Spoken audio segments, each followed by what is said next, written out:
One of the most important things in this area is that we, on the Seneca Lake Wine Trail and Seneca Lake, we're part of the Finger Lakes. Finger Lakes are an amazing place to visit, to live, to raise a family, close to the cities, but yet still have that old world charm and the old world mentality that we can do ourselves. We're self-sufficient, but yet we have some beautiful food, some Finger Lakes culinary bounty. We have beautiful cheese, beautiful way of life, beautiful wine, beautiful grapes, and really nice people, and you cannot beat what nature has done for this place. It's fantastic.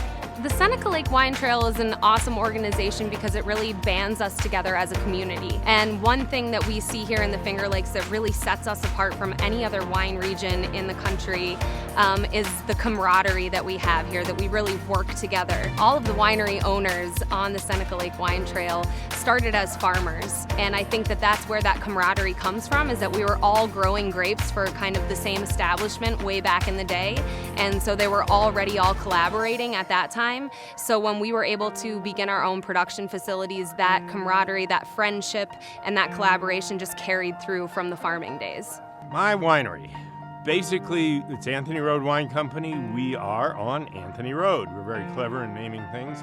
Ann and I started planting grapes back in 1973 because a friend said, "You got to quit your job and grow grapes." Okay, that sounds cool. Both Ann and I grew up in North Jersey. Our fathers worked in the New York City, and we didn't know anything about growing anything for that matter. But we did. We grew initially for the Taylor Wine Company, and then in 1990 we started Anthony Road Wine Company. We are currently in the process of passing it on to our family. We have 4 children and 12 grandchildren, and they are all involved. In fact, this summer we have 4 of our grandsons working in the field, 1 cousin, 3 brothers. The cousin is kind of the mitigating factor because the 3 brothers would be throwing things at each other all day long.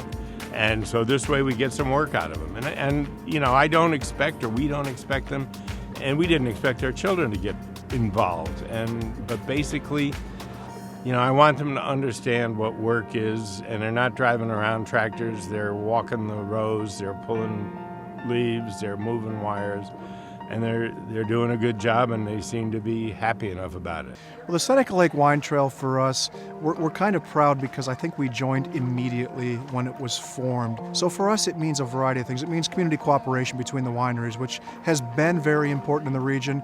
And as the region grows, there may be a thought that we don't need that anymore, but I think the wineries coming together as a community for events, for promotion, for thinking together as a region in a growing climate, and the proper way that we come together with our heads and decide, you know, how to promote this area, how to draw people here, and how to give them the full experience once they get here. That's all part of the Seneca Lake Wine Trail, and bringing minds together so that one opinion doesn't necessarily just rule the whole thing, but that as a trail and a community of wineries, that we do what's best for everyone involved. I have to say that we really work together, and my favorite story would be middle of harvest.